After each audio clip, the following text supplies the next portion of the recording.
Along the tracks of a commercial train station, dozens of Central Americans run to secure a place in the freight car.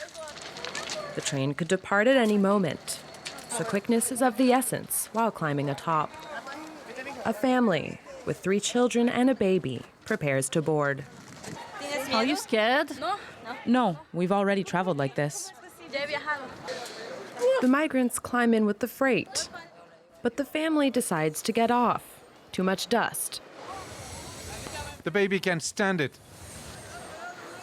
With no advance warning, this train leaves the station. Latecomers make the dangerous run to get on board what's been called the train of death.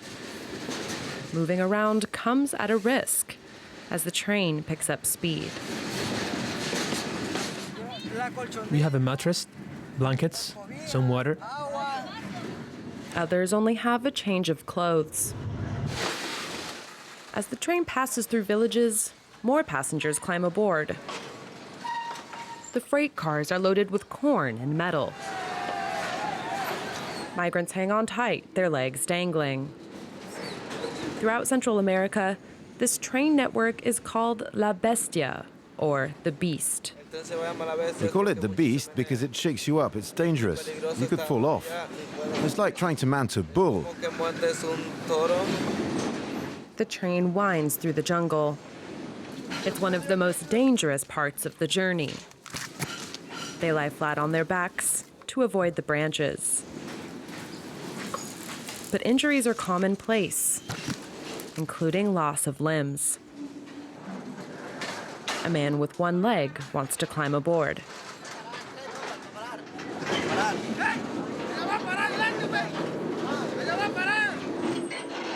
The man lost his leg a year ago when he was run over by the train.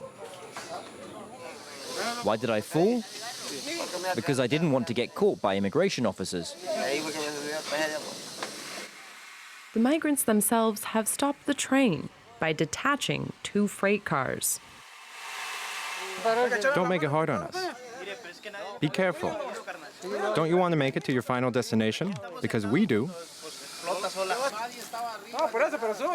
Get on before the train leaves, or else you'll fall. With a few extra minutes before departure, some migrants forage for food. We're stocking up on mangoes for the ride because we're going to run out of food soon. Some have already been traveling for months. It took this woman and her daughter 2 weeks just to reach Mexico from their native Honduras. Some days we were able to find a little bit to eat. Other days we had nothing, not even water. I don't want to admit it, but these last few days we've been drinking toilet water. The train continues across Mexico from south to north. Many migrants travel in groups to look out for each other, especially women.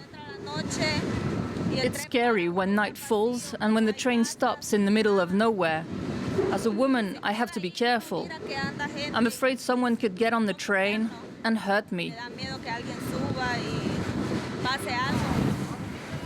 There hasn't been a single police checkpoint along the way.